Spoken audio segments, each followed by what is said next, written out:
Poco X8 Pro Max अभी जो cell चल रही थी उसमें 38-39,000 के अराउंड मिल रहा था, लेकिन 40,000 के ऊपर ही आपको मोस्ट ऑफ द टाइम ये ऑनलाइन दिखेगा। लेकिन इतना प्राइस इस फ़ोन पे लगाना है कि नहीं, ये जानने के लिए मैंने दिन रात करके 6 गेम खेल लिए इस पे, क्योंकि ये परफॉर्मेंस सेंट्रिक फ़ोन है। सो फर्स्ट गेम खेला मैंने BGMI, वो भी 1 आवर 15 मिनट्स के आसपास। अगर आप स्मूथ पे करके खेल रहे हो तो 120 FPS तक आप जा सकते हो, एंड अगर आप वाइल्ड बूस्ट कर दो, मतलब हाई परफॉर्मेंस मोड पे खेल रहे हो एक तरह से, तो 120 के अराउंड कंसिस्टेंटली आपको मिल जाता है। 115 के ऊपर तो रहेगा ही रहेगा। जब मैं ये खेल रही थी AC नहीं चल रहा था, बस फैन चल रहा था, एंड 36 डिग्री रूम टेम्परेचर था। इस रूम टेम्परेचर पे मैक्सिमम टेम्परेचर जो मेरे फ़ोन में डिवाइस ने रजिस्टर किया है वो है 40 डिग्री, विच इज़ ओके। अगर इतनी गर्मी है रूम में तो 40 डिग्री तक आपको वार्म तो फील होने ही वाला है। कहीं पे भी मुझे ऐसा नहीं लगा कि गेम में स्मूथनेस नहीं है या लैग कर रहा है। जब ज़्यादा एनिमीज रहते हैं आप BGMI ईजिली खेल सकते हो, लेकिन अगर आप बैलेंस्ड मोड पे खेल रहे हो तो 120 FPS की कंसिस्टेंट फ्रेम रेट आपको नहीं मिलती है। 90 तक ईजिली ड्रॉप हो जाती है फ्रेम रेट। बैलेंस्ड पे खेलने का एक एडवांटेज ये है कि फ़ोन आपका थोड़ा कम गर्म होगा, एंड बैटरी 100 से 84% पे ड्रॉप हो गई थी। नेक्स्ट गेम मैंने खेला डायब्लो इमॉर्टल, बैटरी 71% तक ड्रॉप हो गई। हाँ, फ़ोन ज़्यादा गर्म नहीं हुआ, इनफैक्ट 38 डिग्री टेम्परेचर था डिवाइस का। इस गेम के ग्राफिक्स बहुत अच्छे लगे फ़ोन पे, एंड 60 FPS की गेमिंग आप इस पे कर सकते हो। कहीं पे भी लैग नहीं है, एंड बहुत ही अच्छे से आप इस गेम को खेल सकते हो पोको पे। रात के 3:45 AM हो रहा है और मैंने अभी डायब्लो इमॉर्टल खेल के बंद किया है 1 घंटा, एंड अभी भी और गेम्स खेलने हैं और इसका सहारा है। बैक टू बैक गेम्स आपको खेलने हैं तो प्लीज़ ब्लू रेज को ब्लॉक करना सही रहता है यार। लेट्स सी आगे और क्या होता है। नेक्स्ट है आर्क नाइट एंडफील्ड, और इस गेम में भाई जो ग्राफिक्स हैं वो बहुत ही अच्छे हैं। बैकग्राउंड म्यूजिक क्या ज़बरदस्त लगाई है, ऐसा लग रहा है जैसे कोई एनिमे शो चल रहा हो। लेकिन गेम खेलने के 30 मिनट बाद ही 44 डिग्री तक टेम्परेचर चला गया, एंड इस टेम्परेचर पे डिवाइस हाँ सही में लग रहा था कि बहुत ज़्यादा गर्म हो चुका है। लेकिन गेम सेटिंग्स में जाओगे ना, आप जब हाई ग्राफिक्स पे रखोगे, 60 FPS रखोगे, तो यहाँ पे दिखा देगा कि आपका डिवाइस गर्म हो जाएगा, तो वो सजेशन देगा कि आप इसको कम कर दो। लेकिन मैं मैक्सिमम लिमिट क्रॉस करना चाहती थी इसकी, और यस, जल्दी डिवाइस गर्म हो जाएगी ये गेम खेल के। इनफैक्ट 50 मिनट्स जब मैंने खेल लिया इसको तो 45 डिग्री टच हो गया था टेम्परेचर। हाँ, 45 के बियॉन्ड नहीं जाएगा, लेकिन 45 भी अच्छा खासा गर्म होता है भाई फोन। तो इसको 1 घंटा खेलने के बाद अब बैटरी आ चुकी थी 47% पे। तो ये खेलने के बाद फिर से मैंने FPS गेम शुरू कर दिया, COD, जो आप बहुत लोग खेलते होंगे। एंड COD ऐसा नहीं है कि बहुत ही ज़्यादा डिमांडिंग गेम है, BGMI जैसा ही है। तो यहाँ पे भी डिवाइस का टेम्परेचर सही था। 45 मिनट्स खेल लिए मैंने, एंड 39.5 डिग्री पे ही फोन था। हाँ, इसमें आप मैक्स 120 FPS तक कंसिस्टेंटली खेल सकते हो, 118 के अराउंड मिल जाता है। और 1 घंटा खेलने के बाद भी मुझे कोई लैग नजर नहीं आया, स्मूथ गेम प्ले था। 40 डिग्री टेम्परेचर टच कर गया था डिवाइस, लेकिन कंसिस्टेंट फ्रेम्स मिल रही थी, ये अच्छी बात थी। एंड में भाई बैटरी 37% पे आ गई थी। अब इसके बाद मैंने खेला Genshin impact, and Genshin impact में भी ऐसा नहीं है कि आर्क नाइट जितना टेम्परेचर चला गया था, लेकिन फिर भी टेम्परेचर हाई था। 42 डिग्री तक का टेम्परेचर चला गया था भाई डिवाइस का, लेकिन स्मूथ गेम प्ले मिल रही थी। मैंने 60 FPS पे खेला है, लेकिन आप 120 FPS भी अनलॉक कर सकते हो इस फोन में गेंशिन इम्पैक्ट को। और 45 मिनट्स मैंने खेला था इसको, एंड 45 मिनट्स खेलने के बाद 21% पे आ गई थी। एंड कहीं पे भी मुझे ऐसा नहीं लगा कि ग्राफिक अच्छे नहीं लग रहे हैं या डिवाइस लैग कर रही है, तो आप ये गेम भी इजीली खेल सकते हो।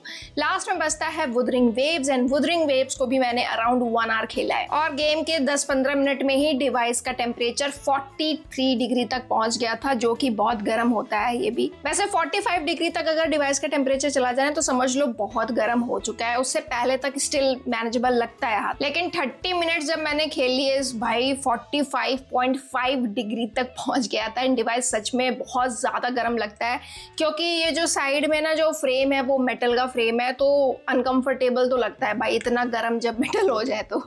एंड यस, इसको मैंने 60 FPS पे खेला है, बिल्कुल हाई रेजोल्यूशन करके। तो एंड आप रेजोल्यूशन कम कर लो इसका, ज़्यादा बेटर रहेगा अगर इतना गर्म पे नहीं खेलना है।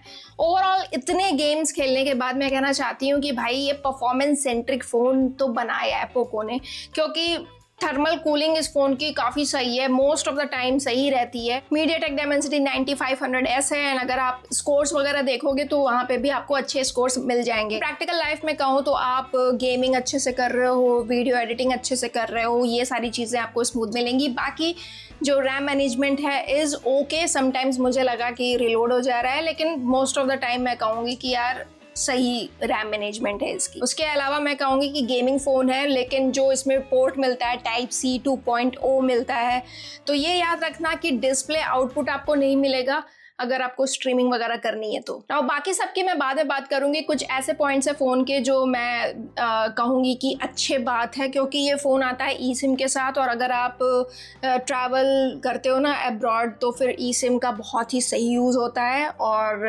अच्छी बात है NFC का सपोर्ट भी है, IR ब्लास्टर का सपोर्ट भी है। इन हैंड फील भाई इस फ़ोन का काफ़ी सही है। जो इसका फिंगरप्रिंट सेंसर है, ऐसा नहीं है कि नीचे दे दिया, काफ़ी इतना ऊपर दिया है इन्होंने और बहुत ही फास्ट ओपन होता है। माइक्रो फाइबर प्लास्टिक है जो कि बेसिकली चीप प्लास्टिक नहीं है, थोड़ी हार्ड प्लास्टिक है। IP68-69 रेटिंग है, which is again a good thing. लेकिन हाँ, पानी में करके ऐसा नहीं है कि आपको फ़न करना है, क्योंकि वारंटी ख़त्म हो जाती है। ख़त्म क्या मतलब, मिलती नहीं है, ये कोई रीज़न नहीं होता है वारंटी क्लेम करने का। फ़ोन में डॉल्बी एटमॉस का सपोर्ट है एंड मैं कहूँगी कि स्पीकर की क्वालिटी काफ़ी सही है। उसके साथ ही अगर आप ब्लूटूथ गैजेट्स यूज़ करते हो तो LHDC LDAC दोनों का ही सपोर्ट आपको मिलता है। आज खाकी वर्दी आनंद भूमि की खाक तक आ गई।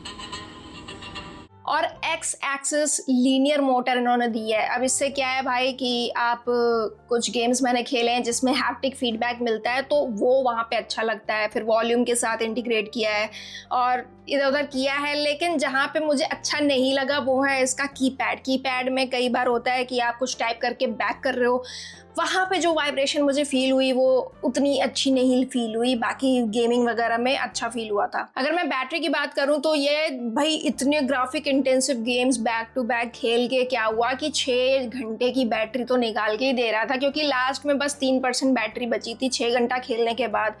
अगर आप ऑफिस जा रहे हो या फिर दिन में बस 2 या 3 घंटा गेम खेल रहे हो, बाकी टाइम आपने वीडियो एडिटिंग कर ली, तब भी ये चला देगा भाई, दिन आपका निकल देगा। अगर आप इतना भी नहीं कर रहे हो तो 1 दिन से ज़्यादा निकल जाएगा। हाँ, इसके साथ जो 100 वाट का चार्जर आता है, 1 घंटा फिर भी लग जाता है इसको चार्ज करने में। आप रिवर्स वायर चार्जिंग भी कर सकते हो इसमें। अब और जब मैंने इस पर सिम लगाई थी बाहर ले जाके चेक करने के लिए कि नेटवर्क वगैरह कैसा है, उसमें भी कोई प्रॉब्लम नहीं थी। तो परफॉर्मेंस के अलावा इसमें दूसरी अच्छी चीज़ है ना, इसका डिस्प्ले 1.5 के एमोलेड रेजोल्यूशन के साथ आता है। और इतना ही नहीं, 120 हर्ट्ज की रिफ्रेश रेट भी मिल रही है। PWM डिमिंग का भी बहुत ही अच्छे से ध्यान रखा है। इनफैक्ट डिस्प्ले के लिए मैं कहना चाहूँगी कि 4K HDR वीडियोस काफ़ी अच्छे कलर्स पंचे निकल के आ रहे हैं।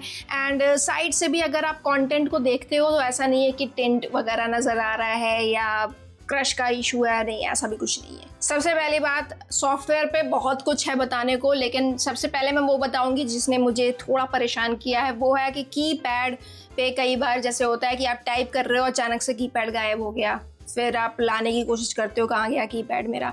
तो ये मेरे साथ 5-6 बार हो चुका है, जो कि मुझे इरिटेटिंग लगा। उसके अलावा मैंने ऐसा कोई बग नहीं देखा, कोई लैग नहीं देखा। आप ऐप खोल रहे हो, क्लोज कर रहे हो, बहुत ही अच्छा है वहाँ पे एनिमेशन। एंड स्विच कर रहे हो ऐप्स के बीच में, कोई लैग नहीं हो रहा है। फ्लोटिंग विंडो के टाइम भी ऐसा कोई लैग नज़र नहीं आया। उसके साथ ही फ़ोन में भर भर के AI भी मिलता है। एंड अगर आपके पास Xiaomi पैड है, आप बहुत ईजिली अपने डेटा को ट्रांसफ़र कर सकते हो, ऐप शेयर कर सकते हो, नेटवर्क भी शेयर कर सकते हो। इंटरकनेक्टिविटी बहुत सही है। Xiaomi यहाँ पर AI मिल जाता है और इसमें बहुत सारी चीज़ें, AI राइटिंग जो कि पर्टिकुलरली आपको नोट्स के साथ दिखने वाला है। लेकिन जैसे कलर OS, ऑक्सीजन OS में होता है कि सपोर्ट ट्विटर में पोस्ट लिखते टाइम भी मिल रहा है AI का, वो चीज़ मैंने इस पर नहीं देखी है। AI डायनेमिक वॉलपेपर किसी भी वॉलपेपर को थोड़ा सा चलता फिरता बनाने के लिए। AI क्रिएटिविटी असिस्टेंट भी है, स्पीच रिकॉग्निशन मतलब कि ट्रांसक्रिप्शन है एक तरह का। देन AI सबटाइटल्स, ये मुझे सही लगा, लेकिन आपको रीजनल लैंग्वेजेस इसमें नहीं मिलेंगी। इसके अलावा बहुत सारे लोगों को लॉक स्क्रीन कस्टमाइजेशन करना पसंद है, उसमें कई सारे ऑप्शंस आपको मिल जाते हैं कस्टमाइजेशन के। AOD भी है, लेकिन AOD बिल्कुल ऑलवेज ऑन वाला नहीं है, कुछ सेकंड बाद बंद हो जाता है। तो कस्टमाइजेशन करने के लिए फ़ोन में बहुत कुछ है। हाँ, लेकिन मैं ये कह दूं कि भाई इसमें बहुत सारे फालतू के ऐप्स पहले से ही प्री लोडेड आते हैं जो आपको हटा देने हैं। मैक्सिमम गेम्स हैं, लेकिन कुछ न्यूज़ टाइप के भी हैं। तो क्या होता है कि जब आप लॉक स्क्रीन से उसे ऑन कर रहे हो तो यहाँ पे आ गया क्या, नया फर्नीचर अब फैशन में नहीं है। ये अब इसको ओपन करोगे तो कोई न्यूज़ बीकन जैसा आ जाएगा, तो ये सब आपको हटाना पड़ेगा, नहीं तो बहुत इरिटेटिंग लगता है। तो यहाँ तक तो चीज़ें बहुत सही थी। चीज़ें बिगड़ी कब? जब कैमरा खोला मैंने, क्योंकि ये कैमरा फ़ोन है ही नहीं। 2 ही कैमरा है भाई, 50 मेगापिक्सल का मेन कैमरा, 8 मेगापिक्सल का अल्ट्रा वाइड कैमरा। रिजल्ट आपके सामने है, आप खुद देख लो।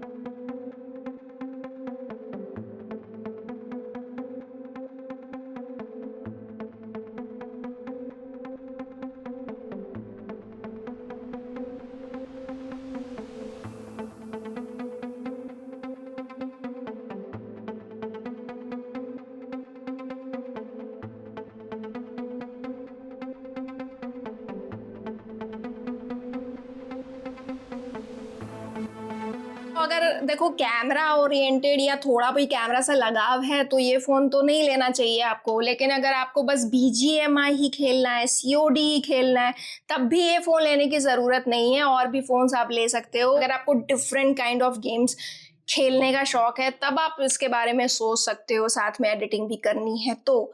अदरवाइज मैं कहूँगी iQOO 15R BGMI COD आराम से इजीली हैंडल कर लेगा। OnePlus 15R भी सही ऑप्शन है, लेकिन अभी मैंने सुना, आज ही सुना कि 2000 रुपीज़ फिर से बढ़ गया है फ़ोन का। तो कंसर्निंग बात है यार, प्राइस बढ़ती जा रही है। लेकिन अगर हम पिछले साल के लॉन्च की बात करें तो Realme GT7 मिल जाएगा आपको।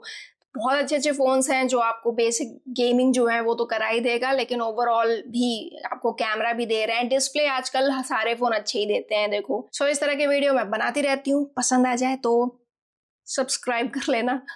Bye bye.